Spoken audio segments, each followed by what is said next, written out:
This is problem number 84 of the 2012 AP Calculus exam. For x greater than negative 1.5 and less than 1.5, let f be a function with the first derivative given by f prime of x as being equal to e raised to the power of a quantity of x to the fourth minus 2x squared plus 1 minus 2.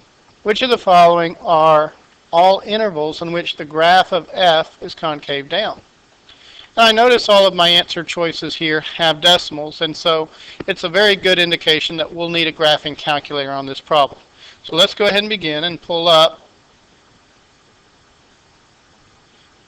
our y equals. Let's clear anything that's there, and let's put in our function. If I'll hit second and ln for the e raised to a power, x raised to the fourth power, minus 2x squared plus 1. Close the parentheses, and then we have a minus 2. Let's hit enter and graph.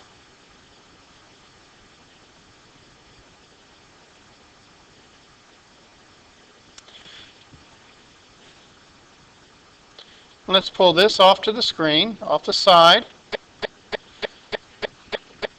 Make it a little bit larger. And looking at the graph, I see that I've got negative 1, negative 2, 0, 1, and 2. And my interval was from negative 1.5 to 1.5.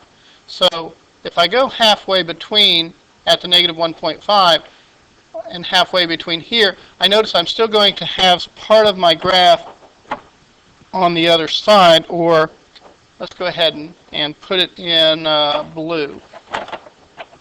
So I'll have a point somewhere up here when x is negative 1.5, and this is my graph, and I'm going to keep going all the way over to the positive 1.5. And so this is my interval that I'm looking at. Okay, so that's my first derivative of f of x. So that's my graph. They want to know when the function of f, when that function is concave down. So I know when I'm talking about concavity that I'll have the second derivative of my function.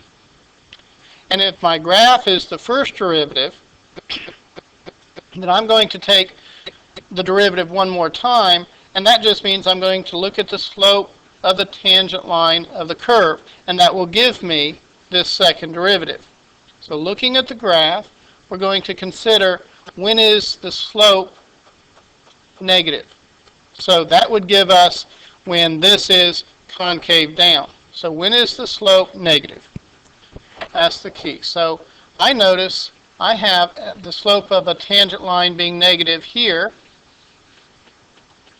I see the slope of the tangent line also being negative in this area. And it goes all the way down to the point where I have these relative minimums here and here. So we're going from this negative 1.5, this point, we're coming all the way down until we get to this relative minimum. And all those values have a slope of the tangent line being negative. So let's see what that would be. I would have from negative 1.5 all the way down to this minimum. So I've got to find that minimum. So let's look at our graphing calculator. And we're going to find the value at which we have a relative minimum of that function. So second and calculate, minimum number 3. And let's bring that over.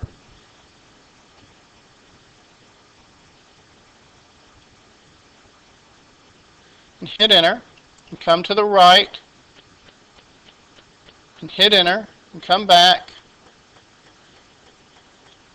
And we see that's at negative 1. Okay, so when x is negative 1, we're going to have this point that's a minimum, a relative minimum.